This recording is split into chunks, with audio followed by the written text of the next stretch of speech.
Versare il tuo contributo volontario direttamente online. Potrai donare con ogni tipo di carta di credito, anche prepagata. Ti aspettiamo online su radiolibertà.net. Sostieni la tua radio con il tuo contributo volontario. Radio Libertà. La tua radio. Diamo voce alla nostra gente.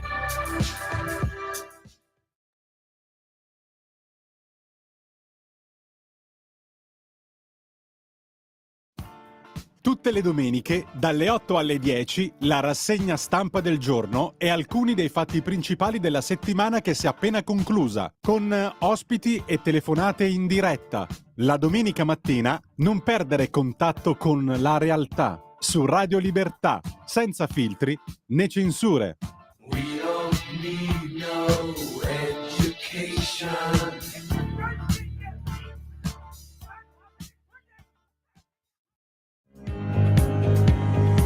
Va ora in onda la rassegna stampa.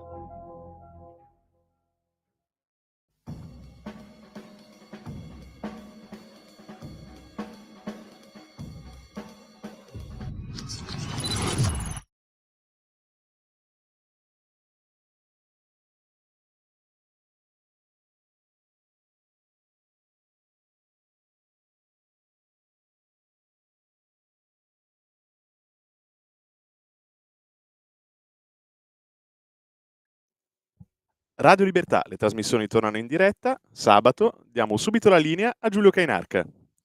Grazie a Federico Borsari in regia, un cordialissimo saluto a tutte le ascoltatrici e a tutti gli ascoltatori. Sabato 24 giugno sono le 8.03, radiolibertà.net, la pagina Facebook di Radio Libertà per il palinsesto di giornata come sempre. Intanto vediamo subito l'agenzia ANSA e poi le prime pagine dei quotidiani, anzi prima vedremo qualche articolo in anticipazione. La rivolta della brigata Wagner, controlliamo Rostov, fa sapere il leader della brigata medesima, cioè Prigozhin, che peraltro, se avete notato, assomiglia moltissimo a Papa Francesco, fisionomicamente, diciamo, non ha nulla a che vedere da un punto di vista sostanziale, ma gli somiglia molto. Scontro con il Cremlino nella capitale russa, misure antiterrorismo. Nella notte attacco russo in varie città dell'Ucraina. Poi, secondo titolo sulla questione del MES, l'ipotesi del rinvio a settembre, posticipare la discussione sul meccanismo europeo di stabilità in Parlamento a settembre, è la linea della maggioranza. Secondo Salvini non c'è bisogno di mettersi in mano a fondi stranieri e a soggetti stranieri. Commenta Giuseppe Conte, i patrioti hanno disertato il fronte, c'è anche Calenda, solo un teatrino. Poi c'è il caso Santanchè, anche la Lega chiede che la ministra Santanchè chiarisca la sua posizione in giudiziaria o comunque relativa alle indagini sulle sue società. Giorgetti vede i vertici della RAI, deciso un tavolo tecnico sul canone, entro il 2044 probabilmente verrà abolito il canone della RAI, nuovo intervento dei giudici invece per annullare l'atto di nascita, il figlio di una coppia di uomini nato con maternità surrogata, cioè con utero in affitto, mentre è stato dichiarato inammissibile per i figli di 3 coppie di donne nati all'estero con procreazione assistita. L'atto di nascita, consulta, Corte Costituzionale, una sentenza che piace ai dipendenti pubblici, differire il TFS è incompatibile con la Costituzione. Tempestività nell'erogazione dei trattamenti di fine servizio. La questione riguarda non solo i dipendenti pubblici, ma in generale i dipendenti. Vale a dire, la Corte Costituzionale ha detto che il differimento della liquidazione dei trattamenti di fine servizio, in questo caso però la pronuncia è sui dipendenti pubblici effettivamente, dunque il differimento, cioè la liquidazione te la do tra un tot di tempo per i dipendenti pubblici che terminano l'impiego per raggiunti limiti di età o di servizio, contrasta con il principio costituzionale della giusta retribuzione, cioè la liquidazione ai dipendenti pubblici va data subito quando vanno in pensione. Mentre c'è un'altra questione, in primo piano sull'agenzia ANSA, la gaffe di Biden mette la mano sul cuore durante l'inno indiano, insomma è rintronato non poco il presidente degli Stati Uniti, suonato alla Casa Bianca l'inno indiano prima di quello americano, ma lui l'ha preso per quello americano, perlomeno così, secondo quel che ci fa capire l'agenzia ANSA in prima pagina. 50 migranti alla deriva nel Mediterraneo, un'altra organizzazione non governativa lancia l'allarme, Alarm Phone. Tutte le falle del Titan hanno dato a fondo nell'oceano, montano le polemiche, la marina statunitense aveva rilevato subito l'implosione del sommergibile per andare a vedere il Titanic. Le ricerche del sommergibile potrebbero costare oltre 6 milioni e mezzo di dollari. Parla la Presidente del Parlamento europeo Metsola, nessuna persona deve morire nel Mediterraneo, poi Santanchè in trincea, anche la Lega chiede che chiarisca. Il caso sollevato dalla trasmissione Report sulla Ministra del Turismo entra nella carne viva della maggioranza, dubbi anche da Forza Italia. Poi vediamo bene il capitolo. Rocca, il Presidente del Lazio, si dimetterà dalla Croce Rossa internazionale. E ancora dalla prima pagina dell'ANSA, l'ex ministro Scajola, indagato per minaccia a pubblico ufficiale. Attualmente è sindaco di Imperia, è stato denunciato dall'ex comandante della municipale che avrebbe ricevuto da lui intimazioni a non fare determinate indagini. Una bomba d'acqua su Assisi, allagamenti, esonda un fiume, una bomba d'acqua ha interessato il comune di Assisi provocando diversi allagamenti. Secondo quanto risulta all'ANSA da fonti del comune non ci sono problemi per le persone. Il presidente dell'Emilia Romagna Bonaccini intanto ha detto per i danni servono i miliardi prima dell'autunno. Papa Francesco ha incontrato gli artisti, non dimenticatevi dei poveri, il suo monito. Il clochard ammazzato di botte a Pomigliano d'Arco, convalidato il fermo per i sedicenni che parlano di una sua provocazione. L'abbiamo aggredito ma non pensavamo di ucciderlo. Infine ai domiciliari, lo youtuber, il ventenne, insomma, indagato per l'incidente a Roma nel quale è morto un bambino di 5 anni su strada. In estate avremo 30 milioni di persone in viaggio e tornano le vacanze all'estero. Sono quasi 30 milioni, uno in più dell'anno scorso, gli italiani tra i 18 e i 74 anni che alla facciazza della povertà sono pronti a partire tra giugno e settembre per uno o più viaggi in Italia o all'estero per un totale di quasi 63 milioni di partenze. Così l'agenzia ANSA. Ma dall'agenzia ANSA andiamo a vedere alcuni degli articoli di oggi. Lodevolmente Gabriele Moroni e Il Giorno, in questo caso il quotidiano nazionale, si occupano di una persona sempre dimenticata quando si parla anche di un caso clamoroso come quello di Enzo Tortora, un caso di ingiustizia che è diventato paradigmatico. Il 17 giugno dell'83 Tortora fu arrestato per associazione di stampo camorristico e traffico di stupefacenti e tutti lo ricordano mostrato al pubblico in manette tra due carabinieri all'uscita dell'Hotel Plaza di Roma. 7 mesi in carcere, poi la condanna, poi la soluzione in appello e in Cassazione. Bene, un altro innocente finì in cella perché era omonimo di un camorrista. È l'altro errore del caso Tortora. Salvatore Farina fu arrestato 40 anni fa nell'operazione che portò dietro le sbarre. Enzo Tortora racconta la moglie da Pavia, Concetta Signoriello. Mio marito uscì stravolto dal confronto a Poggio Reale con il boss camorrista Pasquale Barra. Chiamarsi Farina è cosa normale, chiamarsi Salvatore è cosa ancor più comune. Chiamarsi Salvatore Farina può essere pericoloso, può voler dire farsi 10 giorni di galera, essere sballottato da un carcere all'altro, avere per 10 giorni il nome e la foto sul giornale della tua città e delle altre piacevolezze collegate fino a quando qualcuno non ti spiega che il Farina camorrista non sei tu ma un omonimo di cui neppure sospettavi l'esistenza.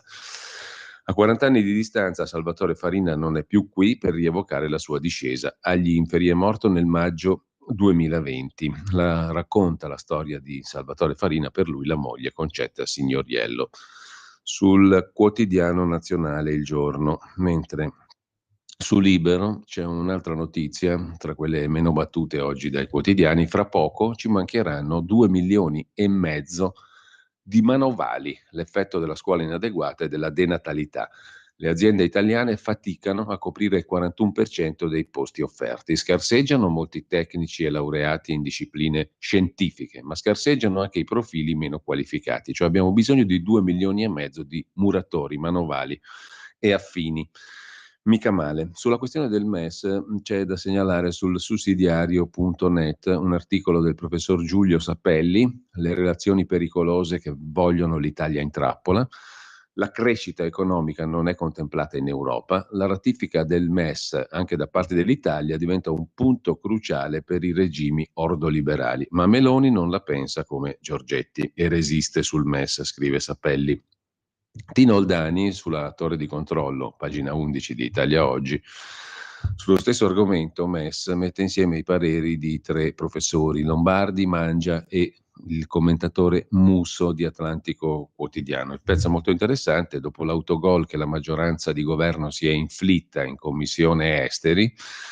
Va ricordato che se l'Italia è l'unico paese europeo a non avere ancora ratificato la riforma del MES, peraltro il nuovo MES ne ha ampliato non poco i poteri, lo si deve non solo alla contrarietà di due partiti al governo, Fratelli d'Italia e Lega, e uno all'opposizione, 5 Stelle, ma anche a precisi rilievi critici di alcuni docenti universitari non riconducibili a parrocchie politiche e di alcuni analisti che godono del prestigio e della credibilità frutto delle loro competenze su questioni economiche, giuridiche e costituzionali.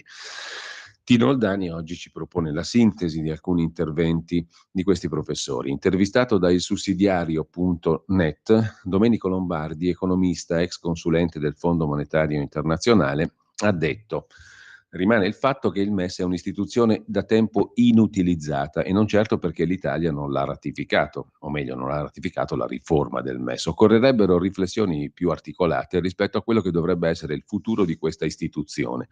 Siamo in mezzo a una trasformazione senza precedenti. Il MES va rivisto secondo un approccio che ormai è superato, che prevede condizionalità che non sono più allineate rispetto alle pratiche internazionali. Il MES dovrebbe essere un'istituzione al servizio dei suoi azionisti. Non lo è più da tanti anni, visto che non c'è domanda per i suoi servizi.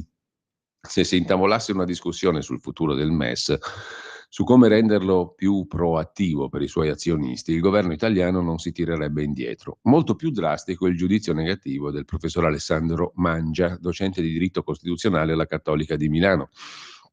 Sempre su ilsussidiario.net, il 15 gennaio scorso il MES ha riformato una nuova agenzia di rating, una trappola per l'Italia. Molto articolati e conditi di ironia, 2 articoli contro il MES che Musso ha firmato nei giorni scorsi su Atlantico Quotidiano, sono quelli che abbiamo letto anche in rassegna stampa. Da Start Magazine, la questione Telecom. Vivendi manderà all'aria anche i piani dell'amministratore di Telecom Labriola con KKR, il fondo americano, sulla rete, e Sparkle, che gestisce i cavi per le comunicazioni internazionali, un altro degli asset fondamentali di Telecom, sarà a controllo americano? Effetti, tempi, incognite, scenari dopo la decisione del Consiglio di amministrazione di Telecom di avviare negoziati in esclusiva col fondo americano KKR sul dossier Netco, cioè la rete, e Sparkle, che è un altro boccone prelibato di Telecom. Ci fossero dei politici in circolazione, proporrebbero a noi cittadini di firmare una class action contro chi ha gestito la Telecom in questi 30 anni quasi, 25-30 anni.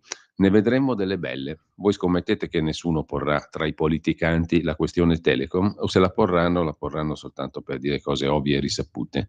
Ci hanno mangiato tutti in 25 anni. Intanto ecco gli affarucci di Esselunga con le cooperative che prima combatteva, scrive Carlo Terzano su Start Magazine sempre.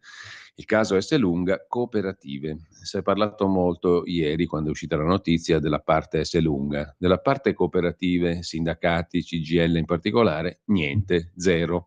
Al centro dell'indagine una presunta somministrazione illecita di manodopera. Secondo l'accusa è stata accertata una complessa frode fiscale secondo il meccanismo dei serbatoi di manodopera. Chissà cosa direbbe Bernardo Caprotti, scrive Terzano su Start Magazine stamattina. Chissà cosa direbbe Caprotti, l'uomo che ha importato il supermercato all'americana in Italia, introducendo la grande distribuzione, se potesse leggere le cronache giudiziarie di questi giorni che riguardano la sua Esselunga. Per decenni il patron di Esselunga si è distinto per gli attacchi al mondo delle coop. Non si contano le volte in cui Caprotti sbottò contro questo sistema. Falce e Carrello, il titolo del suo pamphlet autobiografico. Quando sentiva parlare di coop, Caprotti vedeva rosso. Lui politicamente aveva finanziato la Lega Nord delle origini di Umberto Bossi, visto con simpatia la discesa in campo di Berlusconi nel 94. In anni più recenti aveva sorprendentemente tessuto un inedito rapporto di stima con l'ex ministro di Essino Bersani, autore delle liberalizzazioni famose. Un'ossessione quella di Caprotti per le coop. Nel 2007 scrisse al Sole 24 Ore accusandole di pagare la metà delle tasse le cooperative, con coperture politiche da parte dei partiti della sinistra e posizioni di monopolio in intere regioni. Ebbene, rispetto al pensiero di Caprotti, i suoi eredi avranno detto: se non puoi vincerle le coop, unisciti a loro. Così a un certo punto Esselunga inizia a porre in essere, questa è l'accusa degli inquirenti in questa indagine, una frode fiscale delle detrazioni IVA propiziata proprio dalle odiate Coop, usate come filtro di serbatoi di manodopera. Sono indagati l'attuale direttore finanziario e il precedente. È scattato il reato di frode fiscale per aver messo in contabilità, come voci di costo, le fatture relative a operazioni inesistenti in quanto riferite a contratti d'appalto con le cooperative e non a contratti di somministrazione di manodopera. Un fondo nero da 221 milioni di euro più IVA, superiore a 47 milioni l'IVA. Il periodo considerato inizia nel 2016 e arriva a maggio del 23. A proposito di diritti dei lavoratori, l'ANSA ha scritto che l'indagine su Esselunga si incrocia sulla cooperativa servizi fiduciari che fa parte del gruppo Sicuritalia e qui Esselunga non è indagata, era tra i clienti. Sicuritalia si occupa di sicurezza e vigilanza privata. Il GIP Santoro ha disposto l'amministrazione giudiziaria per ipotesi di caporalato. La cooperativa Servizi fiduciari, gruppo Sicuritalia, 135 milioni di fatturato, 7.000 lavoratori, si sarebbe macchiata di quest'onta sulla base di un assunto giurisprudenziale elaborato nel diritto del lavoro da sentenze di Cassazione e Corte d'Appello a Milano, cioè che lo sfruttamento può dipendere non solo da vessazioni sui lavoratori, ma anche solo da un salario sotto la soglia di povertà e incapace di garantire il parametro di un'esistenza dignitosa. Servizi fiduciari applica ai propri vigilanti non armati il livello D del contratto vigilanza privata e servizi fiduciari, cioè 930 euro lordi al mese, 650 netti, somma che per il GIP viola perfino la Costituzione, scrive Start Magazine. Da lettera 43 invece, Mattarella teme che il caso Santanchè, l'altro caso giudiziario politico di questi giorni, travolga la Russa. Perché? Perché, scrive Marcello Pirovano su lettera 43, l'inchiesta giornalistica sui debiti delle società della ministra Santanchè ha sfiorato anche il presidente del Senato. La firma di La Russa come avvocato compare nelle diffide di un opaco fondo di Dubai, Emirati Arabi, e di Visibilia. Ora il Quirinale ha paura che la vicenda coinvolga anche la seconda carica dello Stato, il Presidente del Senato, aprendo una crisi istituzionale. Il Presidente del Senato è già stato sfiorato dalle torbide vicende delle aziende di Santanchè documentate da Report. La storia è diventata un caso politico quando la trasmissione Report ha scoperchiato una gestione poco oculata, eufemismo, delle società di Santanchè, in particolare due, Visibilia e KI Group. Le accuse nei confronti della ministra: non aver pagato i fornitori, aver licenziato i dipendenti senza il versamento della liquidazione, TFR, né dei contributi previdenziali, essere andata in TV ai tempi del Covid a dire che per i suoi lavoratori aveva attivato la cassa integrazione non era vero. Poi un intricato giro di società svuotate, un prestito poco trasparente da un fondo di Dubai per far fronte a una carenza di liquidità. Santanchè per ora va al contrattacco. Cosa c'entra la Russa? Avrebbe firmato alcune carte che sono nell'inchiesta. In che modo è invischiato la Russa? Nel raccontare il flusso di 3 milioni di euro dal fondo degli Emirati Arabi Dubai a Visibilia, società di Santanchè, Report ha mostrato come in una diffida inviata al giornale online Milano Today, che da tempo indaga sulla vicenda, da parte di quel fondo degli Emirati Arabi, Negma, di cui non si conoscono gli investitori, la firma in calce è proprio dell'avvocato Ignazio Benito Maria La Russa, che tra l'altro aveva spedito allo stesso giornale una precedente diffida per conto dell'altra società indagata, la Visibilia, come cioè se lui fosse consulente per entrambe le parti. Al Corriere della Sera lui ha detto di non c'entrare più nulla, lo studio non è più mio ma di mio figlio e dei miei collaboratori. Lì si appoggia Daniela Santanchè per altre questioni sue. Non abbiamo mai seguito le società, escludo di essermene occupato, non faccio più l'avvocato da quando sono presidente. La firma però è la sua. Vedremo. Intanto i guai di Minenna sono invece l'oggetto, altra vicenda giudiziaria ancora di questi giorni, dell'articolo di François de Tonquedec sulla Verità di stamani, sotto la testatina Magna Magna Pandemico. I guai di Minenna dalle divise alle mascherine. Da anni il quotidiano La Verità monitora le imprese di Minenna, ex capo dell'Agenzia delle Dogane.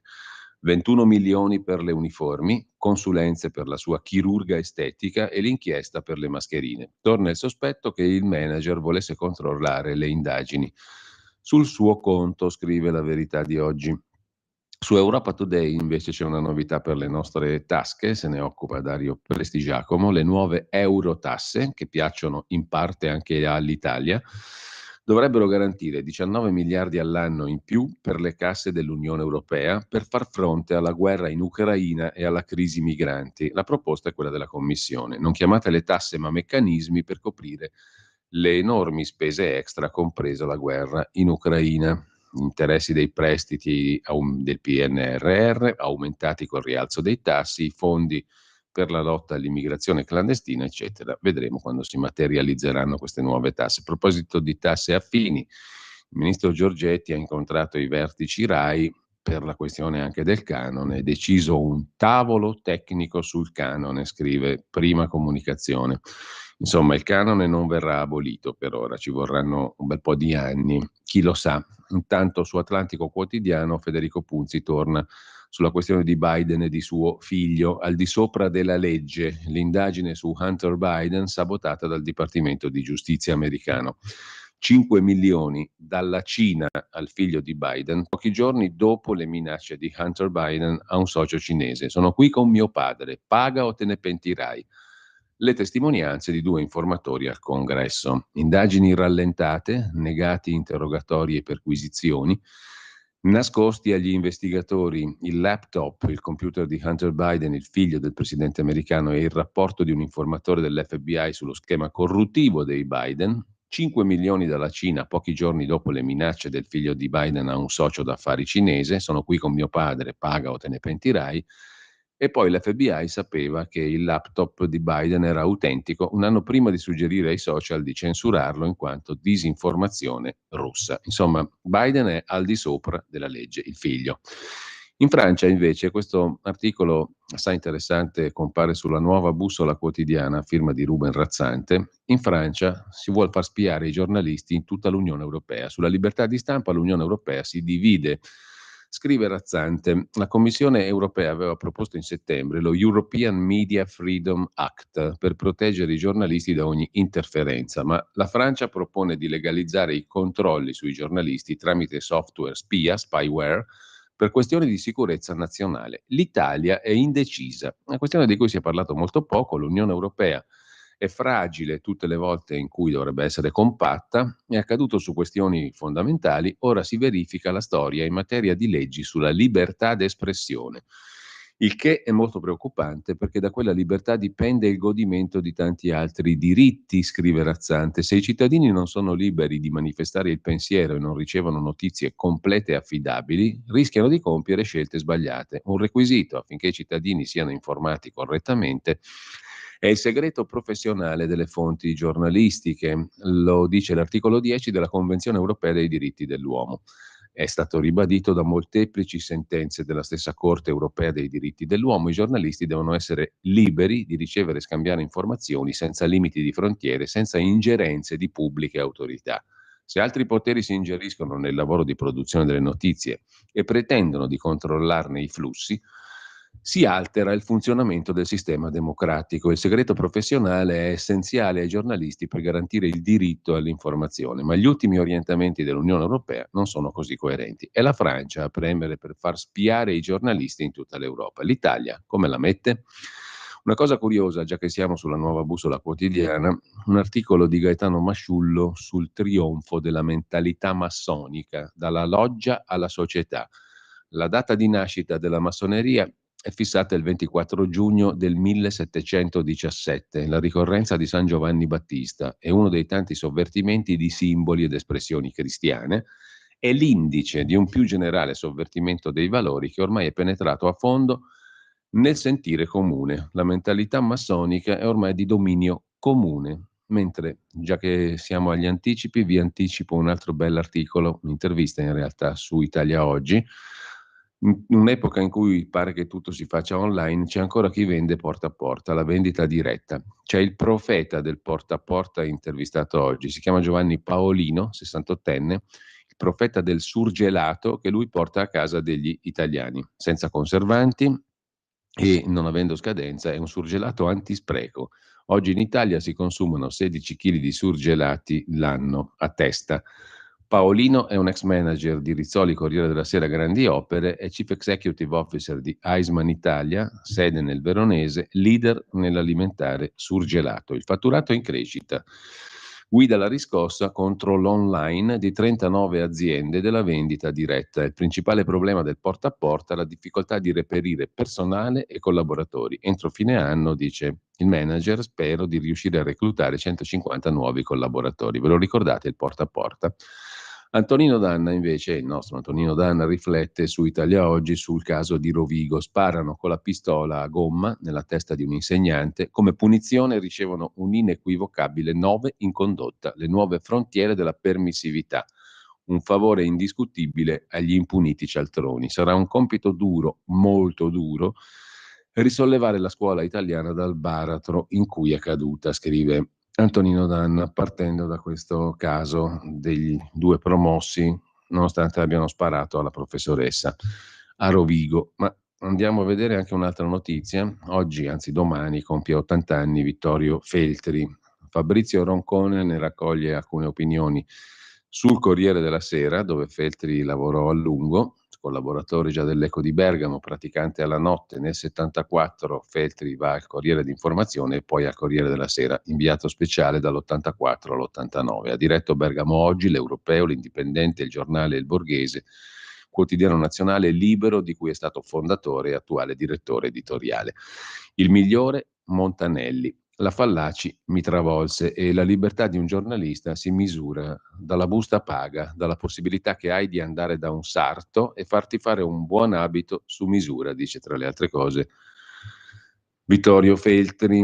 Partiamo da un concetto: invecchiare è l'unico modo per non morire giovani. Inizia così la conversazione. Grande scrittura, grande inviato speciale, ricorda il Corriere della Sera, lo straordinario dono di intuire le aspettative dei suoi lettori, già nell'89 quando assunse la guida del settimanale L'Europeo Malconcio. In 2 anni lo portò da 78.000 a 130.000 copie.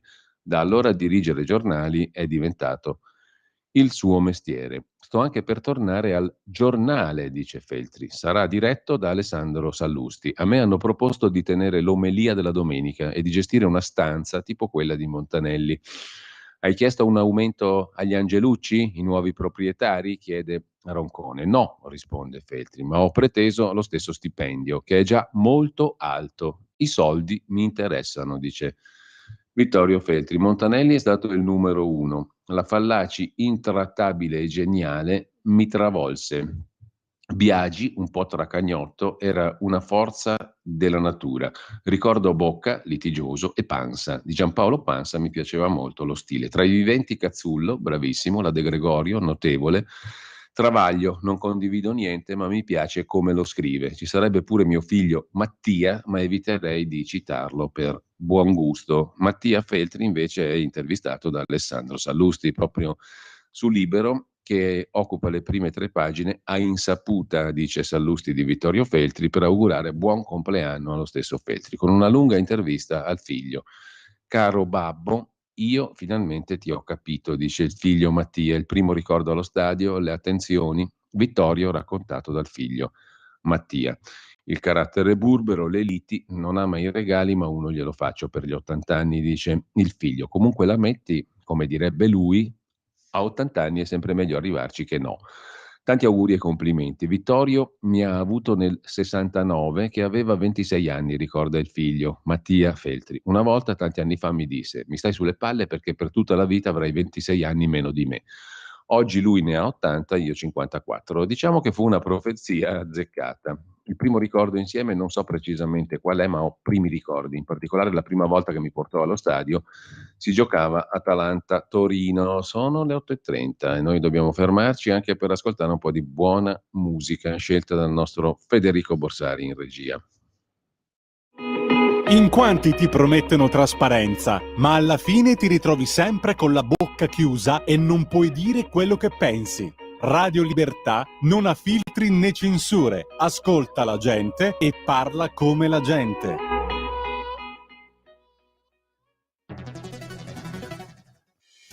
Quotidiano di Sicilia, il quotidiano d'Italia, l'informazione che ribalta i luoghi comuni, una vera visione dei fatti, l'Italia vista da sud.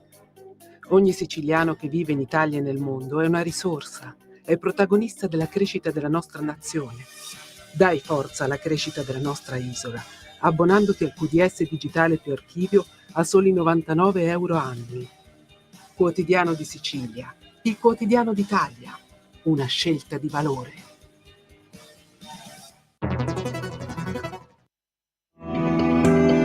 Il meteo.it presenta le previsioni del giorno.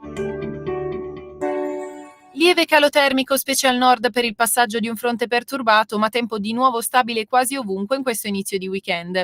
Nella prima parte della giornata sole protagonista con cieli sereni un po' su tutto il territorio nazionale, eccezion fatta per qualche addensamento e locali rovesci tra Romagna e medio versante adriatico. Nel pomeriggio da segnalare locali fenomeni sulla dorsale appenninica meridionale, nonché localmente sulle coste del medio-basso Tirreno. Per ora è tutto da ilmeteo.it, dove il fa la differenza. Tutti i dettagli come sempre sulla nostra app. Una buona giornata da Alessandra Tropiano. Avete ascoltato le previsioni del giorno.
Bach, suite per violoncello numero 1 in sol maggiore, preludio. Suona al violoncello Pierre Fournier. Perché Pierre Fournier? Perché nasceva oggi, 24 giugno 1906, a Parigi, celebre violoncellista francese. E la linea torna a Giulio Cainarca. E grazie a Federico per le sue scelte musicali sempre interessanti sulla base del calendario. Qui eravamo alla lunga chiacchierata di Alessandro Sallusti con Mattia Feltri, figlio di Vittorio Feltri, che domani fa 80 anni e che rievoca tante belle cose del papà, tante cose anche interessanti, compreso il feltrismo, genere giornalistico amato e contestato. Tutto nasce, dice il figlio Mattia, agli inizi degli anni 90. Sulla scena appaiono due generi di giornalismo che tuttora sopravvivono e che non sono stati più innovati. Uno è il feltrismo, che nasce all'europeo, poi deflagra all'indipendente, sull'onda di quel Taches al tram di Umberto Bossi. Umberto Bossi disse taches al tram a Ciriaco De Mita, ve lo ricorderete, nel corso di una puntata di Porta a Porta nella quale De Mita faceva tutto il suo ragionamento da intellettuale della Magna Grecia, come lo definì Gianni Agnelli, e Umberto Bossi gli rispose a un certo punto, dopo un arzigogolatissimo discorso lungo di De Mita, taches al tram, con ciò facendo una sintesi memorabile, diciamo così. La cosa curiosa è che adesso un pupillo di De Mita, diciamo così, un emblema del giornalismo leghista in Rai, vale a dire Francesco Pionati, ve lo ricorderete, il celebre pastonista del TG1, che era un pupillo appunto messo lì da De Mita, diventato leghista. Comunque, al di là di questo, uno è il feltrismo, che nasce da quel taches al tram di Umberto Bossi a De Mita, cioè il giornalismo di ribellione all'ossequio paludato verso la politica, che si esprime con una titolazione e un uso delle fotografie spiazzanti. L'altro genere che ancora sopravvive è quello chiamato dall'alto al basso, noiosità autorevole mixata alla leggerezza, il mielismo, da Paolo Mieli, che in quegli anni lo mette appunto alla Stampa e poi al Corriere della Sera. La sua definizione migliore la diede l'avvocato Agnelli. Mieli, disse Agnelli, ha messo la minigonna a una vecchia signora. Se ci pensi, dice Mattia Feltri a Sallusti, i cosiddetti giornaloni, termine che non amo, ma vengono chiamati così, seguono ancora quel modello lì di Paolo Mieli e di tutti gli altri, non solo quelli di Area, ma anche il Fatto Quotidiano. Sono tutti figli alcuni del feltrismo. Mielismo e feltrismo, i due modelli che sopravvivono. Io sono stato molto appassionato al feltrismo della prima ora, quello dell'indipendente, ma penso che sia venuto il momento, dice Mattia, per tutti quanti di provare a inventarsi dopo 30 anni qualcosa di nuovo, perché sia l'uno che l'altro modello, feltrismo e mielismo, mostrano un po' i segni del tempo, corrono il rischio, imitazione dopo imitazione, di diventare caricatura. Ciò detto, va dato atto che il passaggio tra la prima e la seconda Repubblica è avvenuto anche grazie a questo nuovo modo di raccontare la politica. Quanto a Crozza, che imita Feltri, lo fa veramente bene, dice il figlio di Vittorio. Al di là della voce, è perfetto nel ricostruire il suo modo di parlare, i suoi tic. In quello che dice è paradossale, ma nel replicarlo è quasi perfetto. Mi diverte, anche se devo ammettere che non ne ho visti molti, a dire la verità. Crozza, tecnicamente bravissimo, non è tra i miei preferiti. Siamo stati testimoni qui a Libero, dice a questo punto Sallusti, di un fatto epocale. Vittorio Feltri molla la sua macchina da scrivere e passa al tablet. Qual è il suo vero rapporto con la modernità?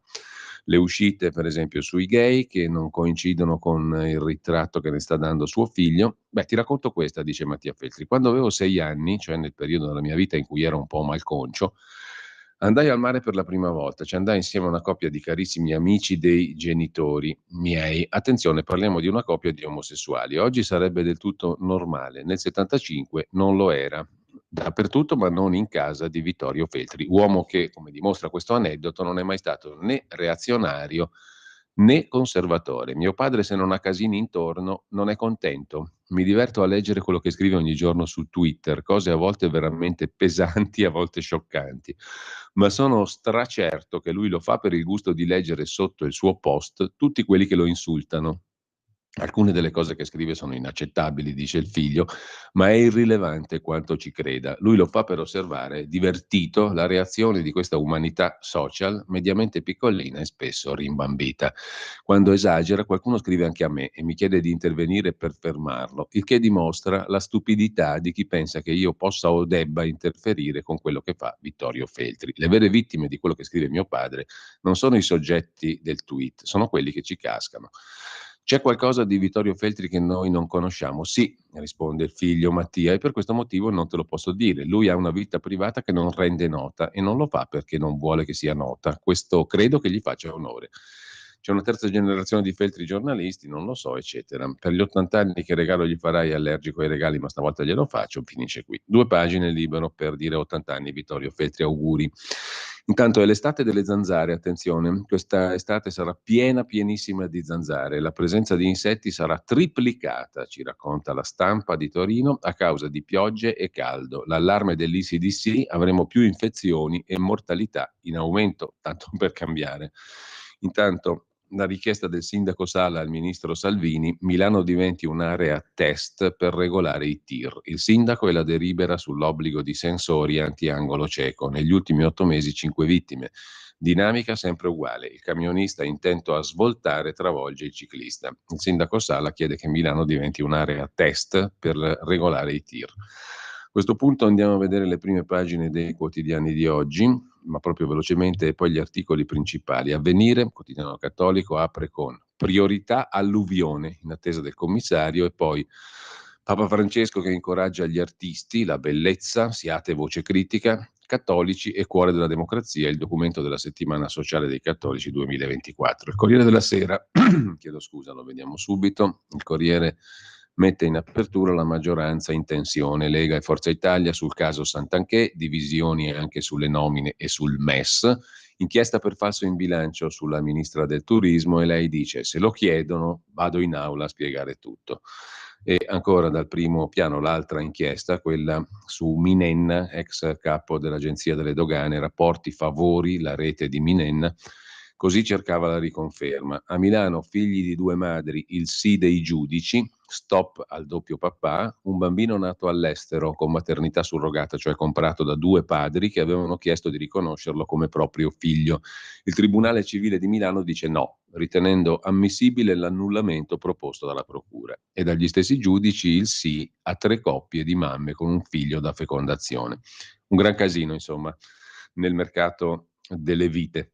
Sembra invece che Marcello Minenna, attenzione, qui siamo alla predica del nostro arciprete, Massimo Gramellini, suo caffè a fondo pagina, sembra che Marcello Minenna, il manager del Partito dell'Onestà, 5 Stelle, finito nei guai per un traffico di mascherine, avesse il vizietto di imprestare ai politici le auto di lusso sequestrate dall'Agenzia delle Dogane di cui era direttore. Il fatto che considerasse quelle auto come pezzi pregiati del suo garage non mi sorprende. Solo i gonzi e i faziosi hanno potuto credere alla favola che i 5 Stelle e i grillo-leghisti alla Minenna fossero eticamente diversi perché nuovi. Riesce invece ancora a stupirmi che i politici irretiti dal manager carrierista si accostassero all'autonoleggio con tanta disinvoltura. Si saranno pur domandati da dove Minenna prendesse le fuoriserie che metteva loro a disposizione. Da una concessionaria di famiglia, da qualche amico emiro. Almeno a uno sarà venuto il dubbio che, essendo egli il direttore delle dogane, le prelevasse dal parco macchine dei beni confiscati a mafiosi e contrabbandieri, e se proprio non ci arrivavano potevano chiamare il Gramellini che glielo spiegava lui, o no? Suppongo che al volante dell'auto di un malavitoso non vi sentireste molto a vostro agio. Gli illustri compari di Minenna invece accettavano il dono senza fare un plissé. Forse non si chiedevano neanche da dove venisse, o forse non gliene fregava nulla, come se essere uomini delle istituzioni significasse acquisire il diritto di utilizzare tutto ciò che appartiene alle istituzioni. Mio padre, impiegato pubblico, non portava a casa le biro dell'ufficio perché diceva sono di proprietà dello Stato.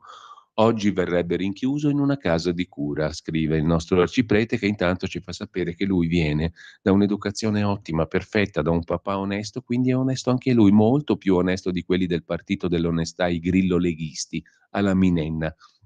Ma quanto è straordinario il nostro arciprete. Ogni giorno che scrive questo si capisce perché ha fatto così carriera. Tutte le doti ce le ha. Mentre dal Corriere della Sera passiamo al Fatto Quotidiano del sunnominato Marco Travaglio. Non sono d'accordo in niente di quello che dice, ma mi piace come lo scrive, dice Vittorio Feltri di lui.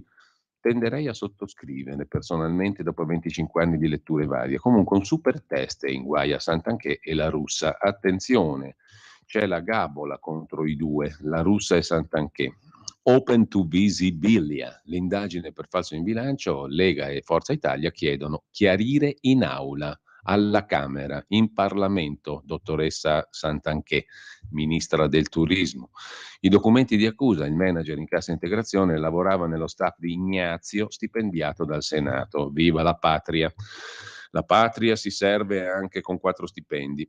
Mentre Benetton, l'assalto al governo Conte 2, le intercettazioni sulla concessione, mette in prima pagina il Fatto, i nuovi audio agli atti del processo sul crollo del ponte Morandi raccontano le pressioni della società di Benetton, l'amministratore Castellucci e compagnia, per far saltare la revoca. Abbiamo parlato con Alpa, l'avvocato Alpa amico di Conte, patron di Conte, che ha parlato con il Premier, i contatti con la Lega, il ruolo di Del Rio, Toti e Di Maio. Mentre sempre dalla prima pagina del Fatto cancellano 700 scuole, sindacati e regioni contro. E attenzione, B punto, cioè il nano estinto, come lo ha chiamato con grandissima eleganza ieri Marco Travaglio, vale a dire Berlusconi, il nano estinto, censurato a destra, rivoleva Santoro in TV. Non era così male il nano estinto per certi versi, scrive il Fatto Quotidiano. Voleva Santoro in TV per riequilibrare le posizioni sull'Ucraina. Il leghista contestò Pini, fu fatto fuori e lo racconta lui, lo stesso leghista fatto fuori al Fatto Quotidiano di oggi. Il leghista fatto fuori è Paolo Tiramani. Criticai Marcello Minenna, prima fui sgridato e poi emarginato. Prima mi hanno strigliato dal partito, dalla Lega, poi da quel momento mi hanno lentamente emarginato. Si dice amareggiato, anche un po' arrabbiato, Paolo Tiramani, ex deputato leghista citato nelle intercettazioni allegate all'ordinanza che ha portato all'arresto del suo collega Gianluca Pini e dell'ex direttore generale delle dogane Marcello Minenna. È il 6 aprile 2020. Su Striscia la Notizia va in onda un servizio in cui Tiramani, che in quel momento è anche sindaco di Borgo Sesia, Vercelli, va giù duro sull'operato delle dogane, responsabili a suo dire di tener bloccata una partita di mascherine destinata al suo comune di Borgo Sesia. La sera stessa Minenna scrive a Pini: Onorevole Tiramani che ci accusa, non è giusto. E Pini risponde: faccio fare subito domattina. Tiramani è un coglione, gli faccio fare uno shampoo da Roberto Molinari, che poi sarebbe, non credo Roberto, ma Riccardo, comunque Transeat. Pini è una furia. 3 giorni dopo, il 9 aprile del 20, ne parla pure Giancarlo Giorgetti e gli chiede: ti va di fare una telefonata al povero Minenna? C'è un deficiente di parlamentare della Lega nuovo che è andato a Striscia a parlare contro di lui. Il deficiente è l'onorevole Tiramani che ha parlato contro Minenna. Tiramani, chiede oggi il Fatto Quotidiano, dopo quell'episodio subì delle pressioni? Confermo, risponde l'ex deputato leghista e sindaco di Borgosesia, Paolo Tiramani, confermo che mi fermò Molinari, che in quel momento era segretario in Piemonte, mio riferimento politico, e mi sgridò. Era molto arrabbiato, disse che prima di andare in TV dovevo passare dall'ufficio stampa, che le interviste andavano concordate con il partito. Fu una reazione che ritenni abbastanza irrazionale, perché io parlavo da sindaco di Borgosesia, non da deputato.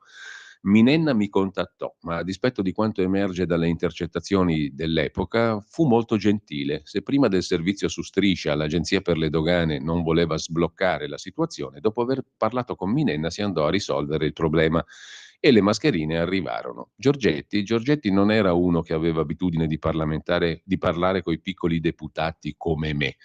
La vicenda finì lì? Non proprio. In quel momento ero capogruppo in commissione vigilanza RAI, l'incarico mi fu tolto 4 mesi dopo. Ho notato che via via da quel momento fui emarginato.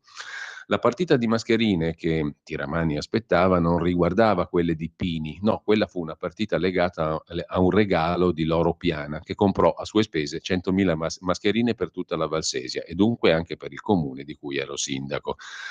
L'emarginazione di Tiramani dal partito si è conclusa con l'uscita dal Carroccio. Fu per quell'episodio? Chiede il Fatto. Risponde l'ex parlamentare leghista. Credo che gli eventi non siano direttamente legati. Una cosa è certa, il mio attivismo non è mai stato gradito, ma visto come fonte di problemi. Sono dunque felice di essere un coglione, come mi ha definito Pini. Il fatto che io non sia stato ricandidato alla Camera non mi pare più un caso. Capisco ora la mia emarginazione politica. Intanto, sempre dal Fatto Quotidiano, in prima pagina, c'è anche il commento di Marco Travaglio, il segreto di Pulcinella, che parte dalla vicenda della condanna di Pier Camillo Davigo per avere violato il presunto segreto sui verbali dell'avvocato Amara, il quale Davigo aveva avuto i verbali dal PM Storari, che invece è stato assolto dalla stessa accusa. Tutta questa storia, la condanna di Davigo, potrebbe trasformare il processo a Davigo in un vaudeville, scrive Travaglio. 2 membri del Consiglio Superiore della Magistratura, il CSM, ciechi, sordi e muti, di cui faceva parte Davigo e ai quali Davigo rivelò i presunti segreti, cioè Cascini e Marra, sono indagati a Roma per omessa denuncia, cioè per aver ricevuto i presunti segreti da Davigo e non averlo denunciato in veste di pubblici ufficiali. Ma Davigo il presunto segreto lo svelò a 9 persone del CSM e non a 2, oltre che al presidente dell'antimafia dei 5 Stelle, Morra. Cioè in tutto Davigo ha rivelato quel segreto a 10 persone. La persona più alta in grado alla quale Davigo svelò il segreto, la Loggia Ungheria, le carte di Amara e compagnia bella, era il vicepresidente del Consiglio Superiore, ciechi, sordi e muti, Ermini, che gli chiese le carte, le ottenne e salì al colle. Il Colle è la quintessenza del CSM, cioè ciechi, sordi e muti, a rivelare il presunto segreto a Mattarella e al suo consigliere giuridico. Ma nemmeno Mattarella e nemmeno il consigliere giuridico del Presidente della Repubblica denunciarono Davigo. Così i 10, a parte del segreto violato, divennero 12, perché a parte del segreto ci furono anche Mattarella, il Presidente della Repubblica delle Banane, pardon, Italia, e il suo consigliere giuridico. L'unico che non può essere indagato per omessa denuncia è Mattarella, perché è insindacabile nell'esercizio delle sue funzioni, salvo che per alto tradimento e attentato alla Costituzione. Ma resta da capire perché dei 12 meno Mattarella gli indagati per omessa denuncia siano solo 2. E su questo diciamo che Travaglio ha ragione, c'è poco da fare. Perché Ermini, vicepresidente del CSM, ciechi, sordi e muti, che ha dichiarato di aver distrutto i verbali chiesti e ottenuti da Davigo ritenendoli irricevibili, non risponde di omessa denuncia e magari anche di favoreggiamento, cioè il reato di chi fa sparire il corpo del reato? Poi c'è il procuratore generale di Cassazione Salvi, fratello dell'ex ministro Cesare Salvi, PCPDS, eccetera. Titolare il procuratore generale Salvi dell'azione disciplinare, ma neanche lui si accorse che quando Davigo lo avvisò dei ritardi della Procura di Milano nell'indagine sulla loggia Ungheria denunciati dal PM Storari, stava commettendo reato, infrazione disciplinare. Infatti, il procuratore generale di Cassazione Salvi, anziché denunciare Davigo per violazione del segreto e aprirgli un procedimento nello stesso ciechi, sordi e muti CSM, corse a telefonare al procuratore Greco perché iscrivesse il fascicolo Amara che giaceva da oltre 5 mesi senza formalizzazioni. Gli unici magistrati a essersi accorti che Davigo, ma non Storari, che è stato assolto definitivamente, aveva violato un segreto sono i PM e i giudici di Brescia. Ora, conclude Travaglio, può darsi che esista un motivo a noi ignoto per cui gli indagati per omessa denuncia sono solo 2 su 11. Può darsi che stiano per essere tutti e 11, ma sia come sia, gli 11 sbadati che non denunciarono Davigo furono sentiti nel 2011-12 a Brescia come testimoni, cioè senza l'avvocato e con l'obbligo di rispondere e dire la verità. Eppure la loro omessa denuncia risale a maggio 2020, dunque avrebbero dovuto essere sentiti come indagati con l'avvocato e la facoltà di mentire o non rispondere. Nel processo Ruby, attenzione, qui lo scrive col nome per intero, è la prima volta da anni, Berlusconi, scrive Travaglio, tutto per intero senza B punto, cioè il nano estinto, come l'ha definito ieri, è stato assolto perché le oggettine che lo accusavano erano state sentite come testi anziché come indagate e le loro testimonianze erano nulle.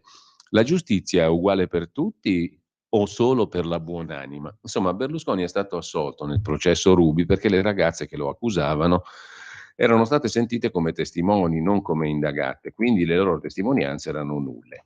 Cosa facciamo? Annulliamo anche le testimonianze contro Davigo a Brescia? O la giustizia è uguale per la buonanima, il nano estinto e basta? Con ciò lasciamo il fatto, andiamo a vedere la prima pagina del giornale.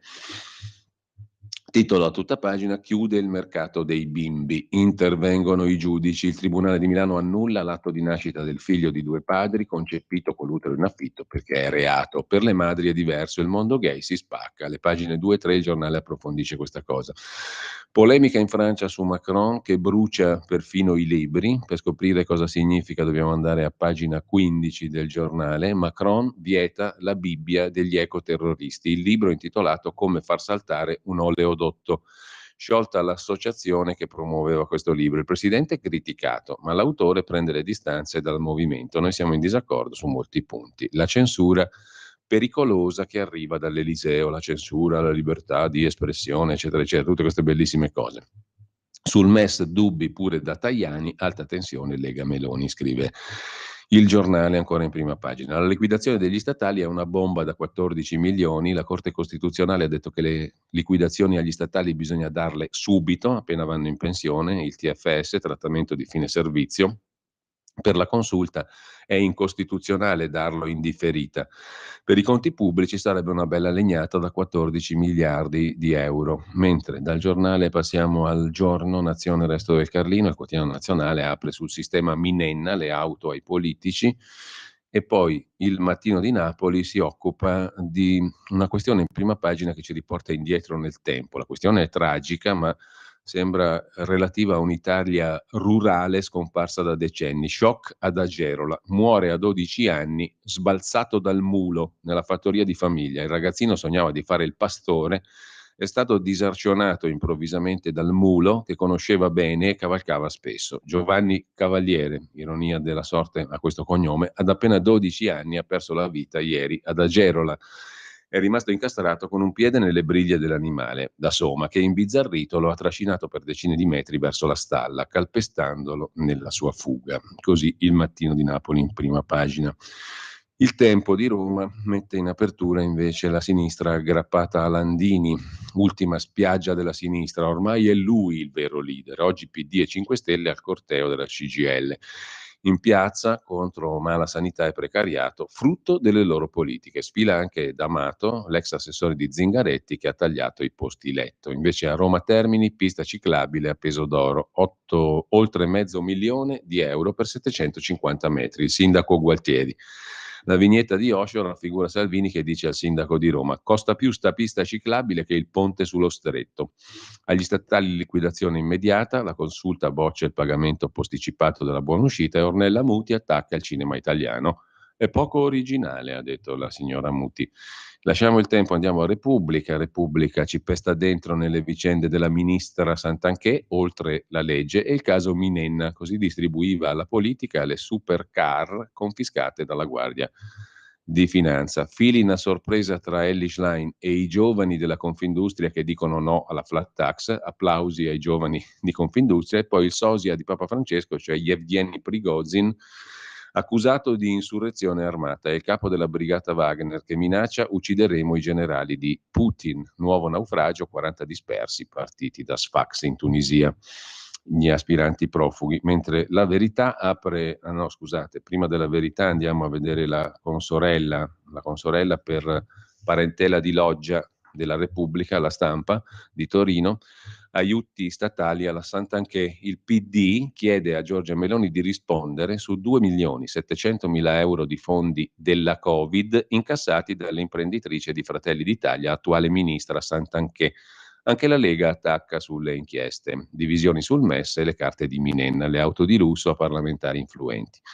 In primo piano sulla Stampa anche l'analisi da par suo di Marcello Sorgi, Giorgia Matteo, lo spettro di Gianfranco Fini, tutta roba molto interessante, arzigogolata, le zanzare triplicate in un anno, l'abbiamo detto prima, e poi torniamo a Feltri figlio Mattia, se c'ero dormivo, il buongiorno. E poi andiamo in pausa per ascoltare il secondo brano musicale di oggi, credo un meraviglioso Chopin. Va, ce lo dirà Federico dalla regia tra poco. In uno dei tanti paradossi della politica italiana, sublime il paradosso dei 5 Stelle contrari al MES dopo essere stati favorevoli quando erano al governo col PD e dopo essere stati contrari quando erano al governo con la Lega. L'altro giorno, scrive Mattia Feltri, il PD ha ritrovato una rara unanimità contro il rifinanziamento della Guardia Costiera libica e nello sdegno per la maggioranza che invece l'ha approvato, conservando un'impostazione non degna di un paese civile, ha detto Elly Schlein. Cioè, il PD è indignato da una legge voluta dal PD nel 2017, Premier Gentiloni, ministro dell'Interno Minniti. Invece il governo di destra se la tiene questa legge del 2017 Gentiloni-Minniti. Naturalmente cambiare idea è spesso una buona idea, ma ottima idea sarebbe spiegare perché. Invece il PD, che fa fuori Enrico Letta da Palazzo Chigi, ci insedia Renzi, poi maledice Renzi e richiama Letta alla segreteria. Il Jobs Act votato con Renzi? Maledetto. La riforma costituzionale di Renzi, votata con lui, stramaledetta. E ora stramaledetto Minniti, l'unico con un progetto di governo dell'immigrazione, per quanto sottoponibile a critica come tutti i progetti, e di critiche ce ne furono anche dentro il PD, che però porta la responsabilità di avere sostenuto il progetto e sostenuto il governo che lo volle. Oggi basterebbe spiegare perché allora andò così, cosa ci si aspettava che funzionasse, cosa non ha funzionato, perché è necessario cambiare strada. Invece no, conclude Mattia Feltri. Dal PD nessuna spiegazione, si rade al suolo, si sparge sopra il sale, senza un rispetto minimo della propria storia. Eppure ormai dovrebbero averlo capito, dura avere un futuro se si cancella il passato, scrive Mattia Feltri. Musica, maestro Federico.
Questo era Chopin, notturno numero 2 in Mi bemolle maggiore, opera 9, arrangiata e suonata da Pierre Fournier, violoncellista che abbiamo menzionato prima, al piano Lamar Crowson, pianista statunitense. La linea torna subito a Giulio Cainarca. Grazie Federico per le scelte musicali e andiamo a vedere anche la prima pagina della Verità. Coppie gay, finisce il Far West, scrive il direttore Belpietro, il Far West era stato creato dai sindaci di sinistra. I bimbi non hanno due mamme o due papà. Dopo la Cassazione e la Corte Europea dei Diritti dell'Uomo, anche il Tribunale di Milano annulla la registrazione dei genitori omosessuali. Resta la via dell'adozione, stepchild adoption, che però agli attivisti non basta, preferiscono gridare falsità sui poveri orfanelli. No, sicuramente credo questa cosa non finirà qui con 2 sentenziuole. Le sentenziuole apriranno un caso politico più grande. Presumo, si vedrà. Intanto non solo mascherine, le imprese di Mineno l'abbiamo visto prima, e poi il pezzo di Giuseppe Liturri, cari deputati, ecco perché ratificare il MES è già un cappio, scrive Liturri, pagine 8 e 9 c'è il suo articolo e la sua puntualizzazione. Basta la ratifica del nuovo MES per finire nella trappola dell'Unione Europea. Per il servizio studi della Camera dei Deputati, la riforma favorisce il creditore a svantaggio del debitore. Sono monitorati anche i paesi che non chiedono prestiti e la maggioranza può imporre una ristrutturazione del passivo. Insomma, già soltanto ratificare il MES significa gettarsi in trappola. Rischiamo di dover rispettare una serie di condizioni che disciplinano i minimi dettagli delle nostre scelte economiche e sociali. In caso di instabilità finanziaria, dal 22 la BCE ha previsto l'uso del TPI, che stabilisce l'acquisto di titoli pubblici alle stesse condizioni del MES, scrive in prima pagina e poi nelle pagine interne Giuseppe Liturri, che da tantissimo tempo dedica la sua attenzione e anche il suo scrupolo, diciamo così, documentativo e giornalistico alla questioni europee e al MES in particolare. Credo sia uno dei migliori esperti della materia. A centropagina, a proposito di Europa, cosa serve la BCE? A raffreddare la terra, scrive Claudio Antonelli, altro che spread e inflazione. La Banca Centrale Europea si dà una missione molto nobile, abbassare di 1,5 gradi la temperatura del pianeta. Lo ha detto la Presidente Lagarde, riuscendo persino a rimanere seria. Marcello Veneziani ricorda Giuseppe Sermonti, lo scienziato che denunciò per primo la mutazione della scienza in tirannia, pagina 13 il pezzo di Veneziani, antidoto alla scienza che si crede religione. L'opera di Giuseppe Sermonti, biologo, classe 1925, morto 5 anni fa, combatté contro i dogmi del darwinismo. La sua opera sprigiona un'altissima carica di attualità. Oggi che lo scientismo indossa la corazza tecnologica, rileggere le sue pagine sul valore del sacro e del simbolico è aria fresca, scrive Veneziani. Per lui va cercato non il meccanismo, bensì l'ordine che regna sulle cose. Lo scienziato deve coltivare il mistero e la meraviglia per la natura. Spesso Sermonti raccontava le numerose disavventure che gli capitarono quando fu elevato un cordone sanitario marxista ed evoluzionista nei suoi confronti. Riccardo Ruggeri si occupa dell'eredità di Silvio Berlusconi, il brand Berlusconi e della figlia Marina, sentenzia Ruggeri, e poi sempre dalla prima pagina della Verità di stamani, la Corte Costituzionale può sfuggire al controllo e Marta Cartabia scopre che ha un potere neutro. Il pezzo di ieri su Repubblica dell'ex ministra di Giustizia e presidente della Corte medesima. Adriano Scianca a chiudere la prima pagina della Verità: per salvare i migranti spendiamo miliardi, dire che ce ne freghiamo è pura malafede. Le polemiche sulla tragedia del Titan. Lasciamo la prima pagina della Verità, andiamo a Libero. L'apertura è dedicata agli 80 anni di Vittorio Feltri, i segreti di Feltri che fa 80 anni, il figlio lo racconta. Mattia, caro babbo, adesso ti ho capito, domani il compleanno del fondatore di Libero. A centropagina Paolo Ferrari, mister mascherine nei guai, un deputato importante del PD aiutava Minenna.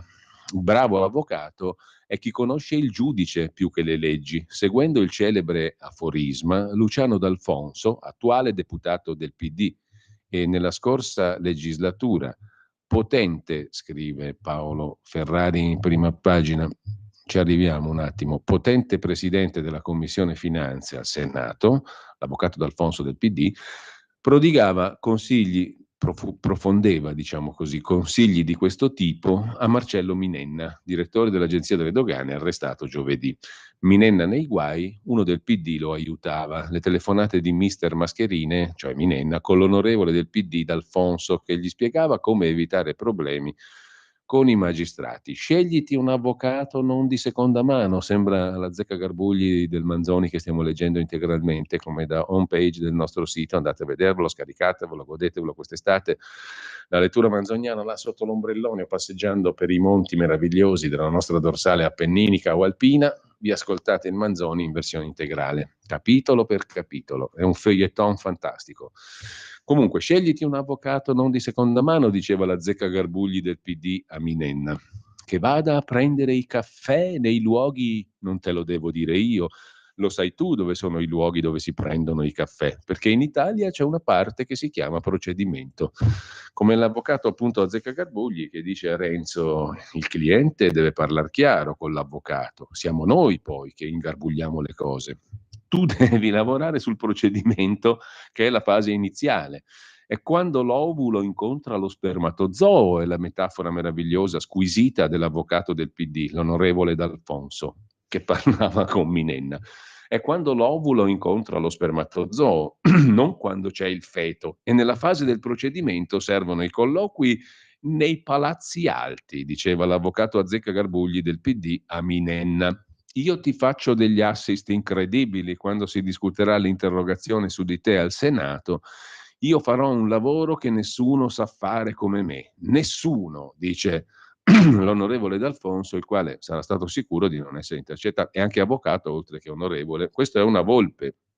È la volpe, la regina del pollaio, l'avvocato D'Alfonso, l'avvocato Azzecca Garbugli del PD.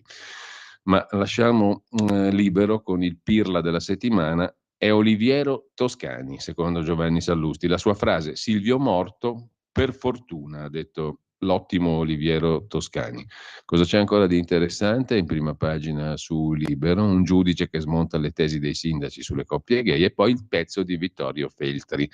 Impariamo dagli animali a stare zitti. La comunicazione verbale è sopravvalutata, scrive Vittorio Feltri, direi ineccepibilmente in prima pagina su Libero.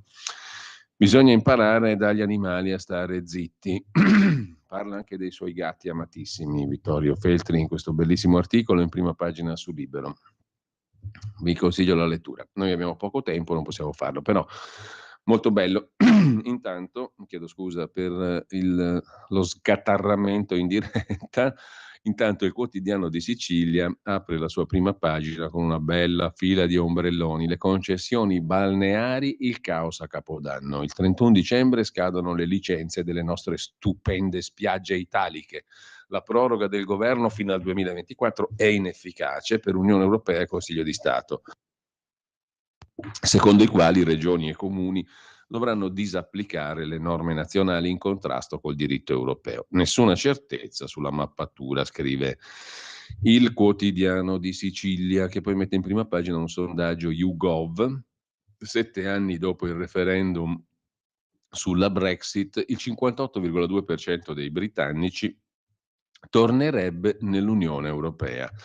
A pagina 3 la Guardia di Finanza, a Palermo le celebrazioni per il 249esimo anniversario e poi la Sicilia che sforna agenzie di lavoro ma non lavoratori, non occupati. Nell'elenco della regione Sicilia ci sono 360, una per ogni giorno dell'anno, sedi accreditate di agenzie di lavoro, riconducibili a 260 enti diversi che si occupano di trovare lavoro a gente che non lavora.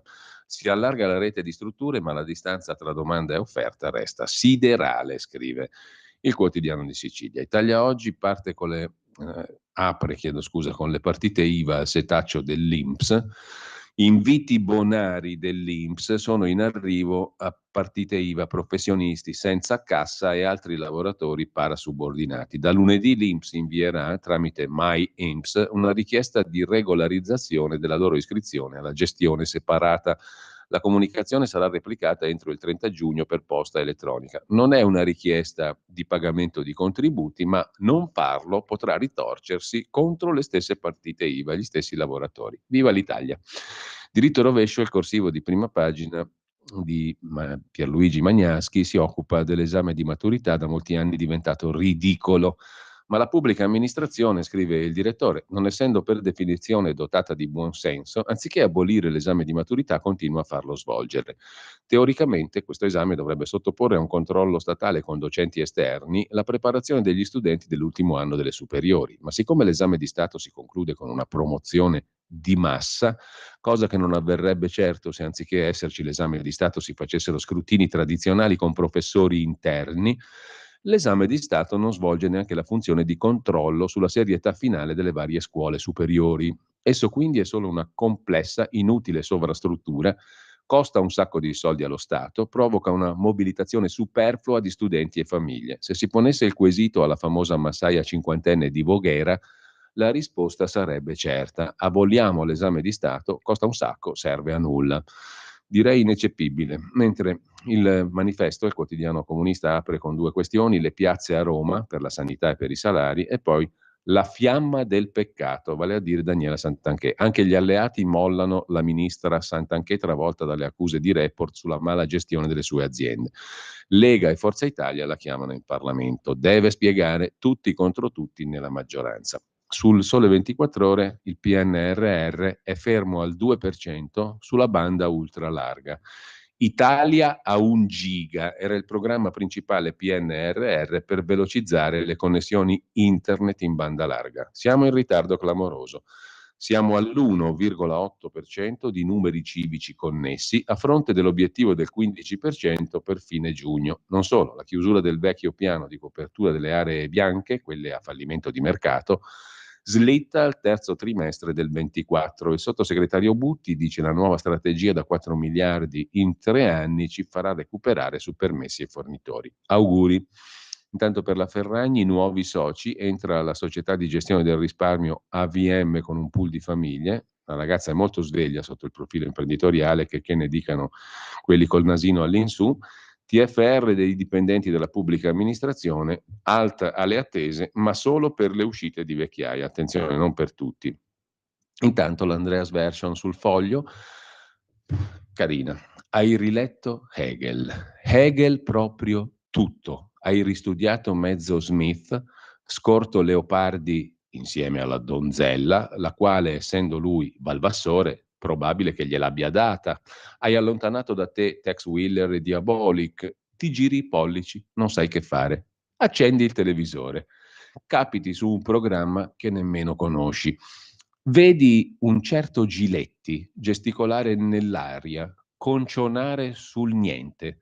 Ricordi i giorni in cui accendevi l'apparecchio da piccino con quella troppo rimpianta TV dei ragazzi e non può non venirti in mente, come ai vecchi tempi, mi limito a quell'ora del pomeriggio, di animati ci fossero più cartoni che cafoni, conclude Andrea Marcenaro, oggi veramente splendido. Il Dubbio, il quotidiano degli avvocati, si occupa di due questioni: corsa nel governo per finanziare la riforma Nordio, e poi di spalla il commento di Davide Varì sul garantismo a orologeria di Marco Travaglio, quello relativo alla questione di Davigo, gli articoli che ammettono che sì, Davigo è stato condannato, ma solo in primo grado, eccetera. Insomma, garantista con Davigo e non con gli altri. Mentre c'è il richiamo di Pinelli, il vicepresidente dei ciechi sordi e muti del CSM, sì alle correnti ma no al correntismo. Questa è molto bella come affermazione, molto interessante, per di più viene da un avvocato.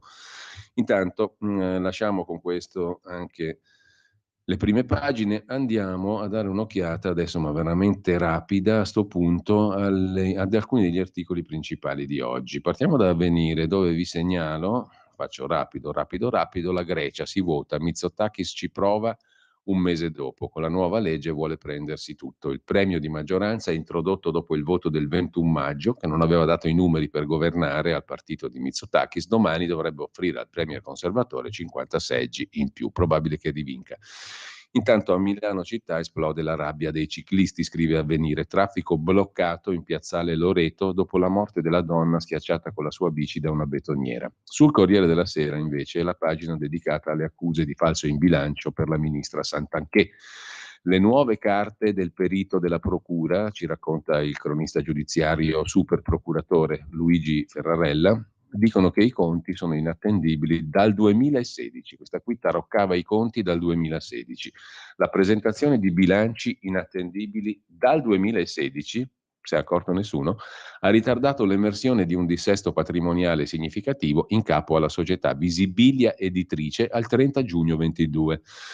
Non ci vogliono la palla di vetro o altre indiscrezioni, scrive il Corriere della Sera, per prevedere nelle prossime settimane il punto di caduta dell'inchiesta che la Procura di Milano sta conducendo dal novembre 22 sulla ministra del Turismo Santanchè. Ipotesi falso in bilancio nelle comunicazioni 2016-2020 della società Visibilia, della quale dal 2016 fino al 13 gennaio Santanchè è stata presidente, prima di cedere le quote.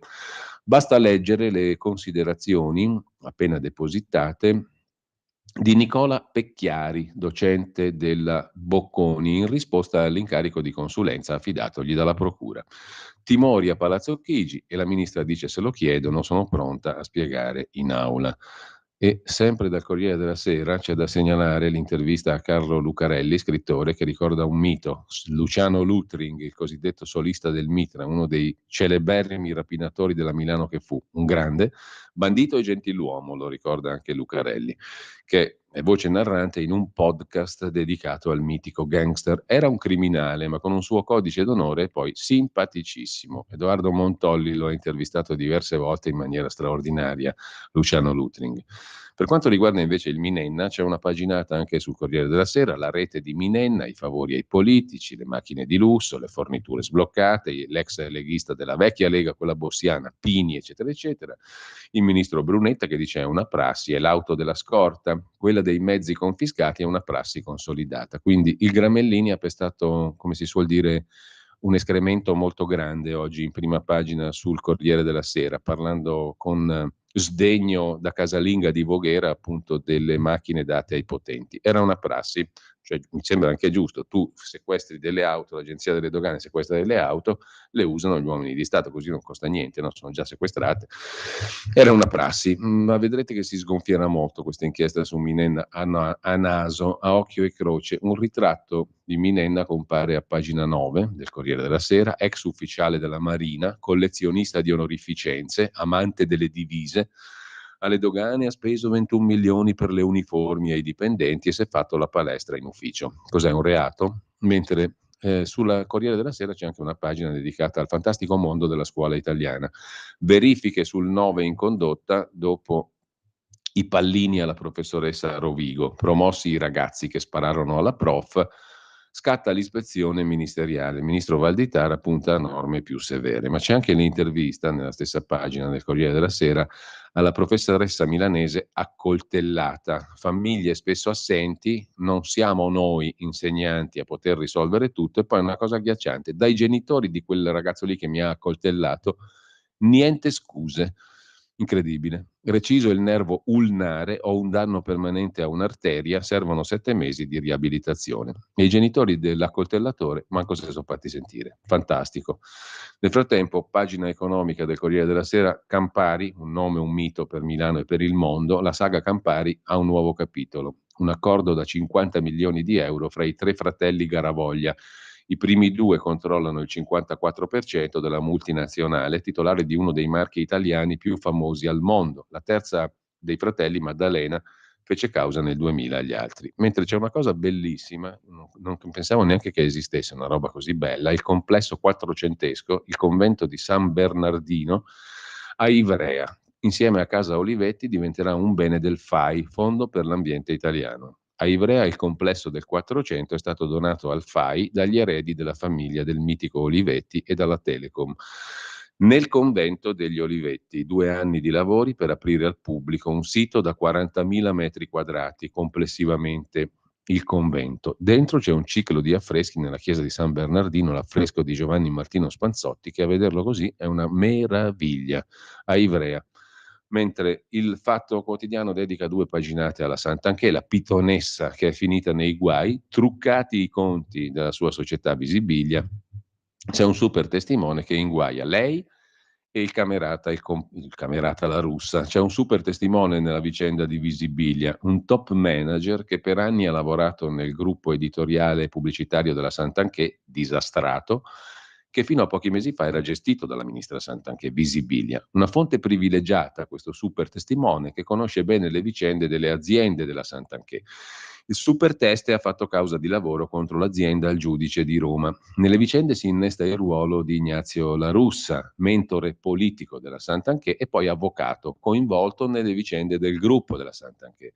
Come raccontato dal Fatto già a novembre scorso, il 17 marzo del 20 il governo Conte emanava il decreto Cura Italia con gli aiuti Covid. Anche Visibilia Editore, società quotata, la cui azionista di maggioranza, presidente amministratrice era Santanchè, otteneva la cassa integrazione per la Covid. Ma alcuni dipendenti del gruppo, formalmente in cassa a 0 ore con gli aiuti INPS, continuavano a lavorare a orario pieno, almeno fino a novembre del 21, nonostante il problema fosse noto a Visibilia e a Dimitri Kunz, il compagno della Santanchè, subentrato ai vertici aziendali a fine 21. Nonostante continue richieste di regolarizzazione, uomini di Visibilia avrebbero risposto al manager chiedendo silenzio, come emerge da telefonate in mano alla commissione di controllo sulla borsa. Lega e Fratelli d'Italia chiedono chiarimenti in aula. E poi c'è anche sul Fatto la pagina dedicata a Minenna. Hai il canale, sei intoccabile, così Pini, il leghista di quelli di una volta, manovrò le dogane. Nel 2020 il socio diceva all'ex deputato leghista arrestato con Minenna: col tuo contatto sei il padrone. Mentre il deputato leghista Tiramani, che criticava Marcello Minenna, prima fu sgridato, poi emarginato, l'abbiamo letto prima, sul Gazzettino, a proposito di Lega, c'è invece la notizia di un'espulsione in Liga Veneta a 24 ore da un congresso della Lega infuocato. Il consigliere regionale padovano Boron ha ricevuto una raccomandata a orologeria e denuncia: cacciati con me altri 20 militanti storici. Stasera ha eletto il segretario Stefanio Manzato.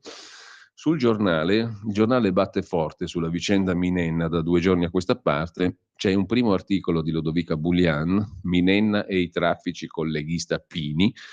Tentava la scalata distribuendo auto ai politici, emerge il tentativo di accreditarsi col governo, per la procura Minenna era bramoso di prestigio e di potere, mentre la sinistra si accanisce su Giorgetti per nascondere le trame dei 5 Stelle, quindi dei minenniani. Il ministro Giorgetti è stato tirato in mezzo per banali telefonate, poi c'è il pezzo di Felice Manti, la conversazione di Minenna con l'avvocato D'Alfonso. L'avvocato D'Alfonso è stato anche presidente della regione Abruzzo per il PD. È l'avvocato Azzeccagarbugli di cui parlavamo prima, no? Che dava quegli azzeccagarbuglieschi consigli al Minenna. Trascritta una telefonata fra il Minenna e il parlamentare del PD. Cercati un legale bravo, eccetera, eccetera. Vai ai piani alti e via cantando.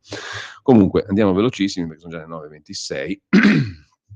Chiedo scusa. Sul giornale vi segnalo una bella intervista di Francesco Giubilei a Tony Abbott, ex premier australiano. Giorgia Meloni usi la Marina per i respingimenti. Sì, saluti e baci. Come la mia Australia, dice l'ex premier. Sono scettico sull'efficacia dell'Unione Europea. Dare soldi ai paesi del Nord Africa è inutile. Al controllo dei confini avevo messo una sola persona al comando. Bisogna comunicare all'estero che gli sbarchi non sono tollerati. La Cina, Roma dovrebbe uscire dalla via della seta, troppo pericolosa, e gli australiani la conoscono bene perché sono lì a un passo. Le liquidazioni degli statali sono una bomba da 14 miliardi, sul quotidiano nazionale a pagina 7 c'è una radiografia in 8 domande, 8 tappe del Fondo Salva Stati MES, e poi una vicenda. C'è un ragazzo che mi ha molto colpito, devo dire, quando qualche volta mi è capitato di vedere alcune sue interviste. Si tratta di Nicolò Maia, un ragazzo del Varesotto. A Busto Arsizio è in corso il processo per la vicenda che senz'altro vi ricorderete. Il signor Alessandro Maia, che sterminò la famiglia. Il pubblico ministero ha chiesto per lui l'ergastolo. In aula c'è il figlio, superstite, che è stato operato di nuovo a fine maggio, si è salvato per miracolo, è gravemente invalido, gravissimamente invalido, ha soltanto 24 anni questo ragazzo, ma è di una dolcezza incredibile quando parla, e anche nelle interviste televisive, di una dolcezza ma anche di una grande forza. A mio padre la pena che merita, dice questo povero ragazzo. Ieri lo ha incrociato al processo suo papà. Ho pensato soltanto alla mamma e a mia sorella che sono state ammazzate dal padre. Contestata anche l'aggravante della crudeltà. Il ragazzo appunto è stato operato, a fine maggio ne avrà per molto. Mentre su Repubblica torniamo al caso Santanchè, plusvalenze fittizie, cioè maneggi sui conti per 3 milioni, trucchi per coprire le perdite, la perizia della procura che abbiamo citato prima, anche sul Corriere, i bilanci della Santanchè sono inattendibili, pieni di scatole cinesi, di fondi anomali che vanno a finire ad aziende di Santanchè e anche dagli Emirati Arabi, svalutate del 99% le azioni di Visibilia. Cirino Pomicino, l'ex ministro democristiano intervistato, dice: Daniela Santanchè è una che non conosce nessuna vergogna. Dovrebbe dimettersi, ma sa difendere l'indifendibile. Si dichiarava fascista, poi conobbe Berlusconi. Le aprii io le relazioni col potere, mi usava da soprammobile, le scrivevo i discorsi, non credo che studiasse mai. Uno sputtanamento quello di Cirino Pomicino sulla Santanchè, micidiale e memorabile, a pagina 4 di Repubblica. Amori, affari, lusso, potere, la Milano del sistema Santa. Santa de che, l'ha ribattezzata Dago Spia già da tempo. Una pagina su Repubblica per il caso Minenna, magistrati, funzionari, prefetti, agenti, la rete di potere di Minenna e Pini. Fu grazie al patto tra i due che il direttore delle dogane restò in sella anche dopo l'ascesa e la caduta di Conte, soprattutto la caduta. E poi vi segnalo infine, per concludere, una bella intervista a un mito della musica, milanese, mondiale, eccetera. Fabio Concato, nato a Milano nel 1953, a 70 anni compiuti da poco, vuole continuare a suonare dal vivo. Fabio Concato dice a Repubblica: la musica dei rapper non resterà. Ho lottato, mi sono logorato per cercare sempre la gentilezza, essere cattivi non è un valore. Per molto tempo non ho voluto suonare Domenica Bestiale, ma effettivamente è perfetta, è un pezzo che si ricordano tutti e ho ceduto al pubblico. Facciamo in tempo a citare qualcos'altro? No, 2 pagine sulla Santanchè anche su Repubblica, anzi sulla consorella di Loggia, La Stampa di Torino, Santanchè all'angolo, il PD dice ha avuto dallo Stato 2,7 milioni di aiuti Covid. E poi basta, ci salutiamo qui. Tra poco, carissimo Federico, cosa va in onda? Ce lo annunci tu. Cosa va in onda dopo la rassegna stampa del sabato alle 9:30? Il garage dell'Alfista con Antonino Danna. Che L'Alfa Romeo, mito e leggenda. Tra poco con noi Antonino Danna, che saluto, che ringrazio via etere. te lo collego perché ha da fare È un già qui? annuncio. Sì, è tra pochissimo in onda con te. Benissimo. Antonino, buongiorno. Sabato alle 9:30. Il garage dell'Alfista. Antonino, ci sei? Giulio, fermati un attimo, resta in linea che succede? in Russia sta succedendo un casino. Cos'è successo? Ora te lo dico subito perché in questo momento Putin ha parlato alla televisione e in particolare questa notte la brigata Wagner ha marciato sulla città di Rostov sul Don, che è una città russa, non è una città ucraina, e in particolare è successo che dopo che Prigozhin, il capo della brigata Wagner, ha accusato i russi di incapacità militare, sostanzialmente ha compiuto questa, come si dice, questa marcia contro questa città russa. Nel frattempo alle 6:31 ora di Londra di stamattina, alle 7:30, uno dei principali comandanti russi, Surovkin, ha chiesto ai mercenari della Wagner di obbedire alla volontà e al comando di Putin e tornare alla base. Ma qui le cose stanno andando avanti perché in pratica è successo che Prigozhin stanotte ha chiesto una ribellione contro l'esercito, anche se ha negato di tentare un colpo di Stato. Mosca lo accusa di ammutinamento armato. Prigozhin dice, questo lo scrive sempre la BBC, che le sue forze hanno marciato appunto dall'Ucraina alla Russia, hanno preso il controllo della città russa di Rostov sul Don. Prigozhin ha accusato l'esercito russo di portare avanti degli attacchi missilistici letali contro le truppe della Wagner in Ucraina, cosa che invece il Ministero della Difesa russa nega. E in particolare è successo che Prigozhin ha postato questo video in cui dice che la Wagner continuerà a bloccare Rostov sul Don e marcerà su Mosca, a meno che il ministro della difesa Shoigu e Valery Gerasimov, che è il capo di Stato Maggiore, non lo incontreranno di persona. Mosca ha introdotto delle misure antiterroristiche, ci sono veicoli corazzati per le strade della capitale russa. L'autostrada M4 che collega Mosca con Rostov è stata chiusa al confine tra Lipetsk tra le due regioni di Lipetsk e Voronezh, e Putin ha parlato alla televisione. Ora vi dico che cosa ha detto Putin, che ha parlato alle 8 di stamattina ora italiana. Putin ha detto che alcuni russi sono stati presi in giro e fatti cascare con tutte le scarpe in un'avventura criminale, senza menzionare però specificamente i combattenti della Wagner. Ha detto che il futuro della Russia in questo momento è in bilico. Dice che gli ammutinati con le loro azioni hanno dato una pugnalata alle spalle alla Russia, senza menzionare specificamente Prigozhin. Putin ha detto che le ambizioni di alcuni hanno portato all'alto tradimento.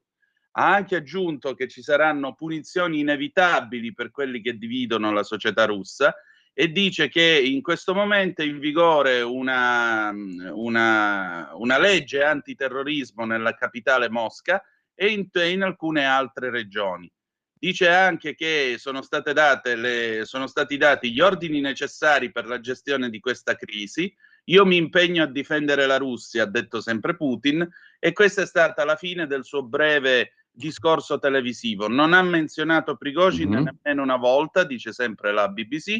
Ha menzionato i mercenari della Wagner, ma solo per ringraziarli del fatto che stanno combattendo a favore della Russia.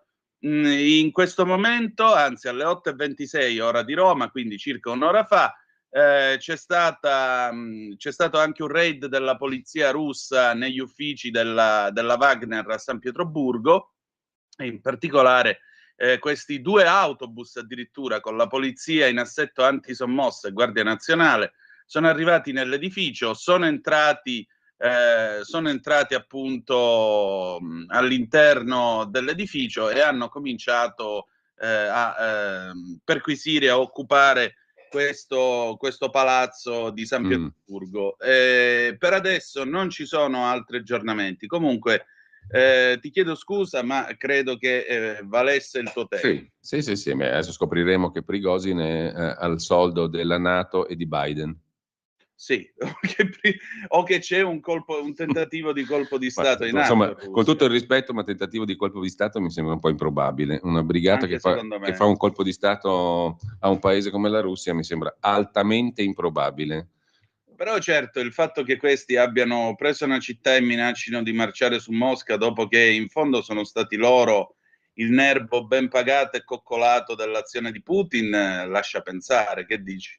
Sì, lascia pensare molte cose, compresa quella che ho buttato là io, probabilmente. No? Sarà una delle cose che circoleranno sicuramente. Fermo restando che, per quanto possa essere efficace militarmente la brigata Wagner, ho i miei dubbi che possa prendere uno Stato come la Russia. È quello che penso anch'io. Comunque, hai fatto benissimo a puntualizzare. Vedo che anche l'agenzia ANSA in questo momento sta aprendo su questo, sulla rivolta di Prigozhin.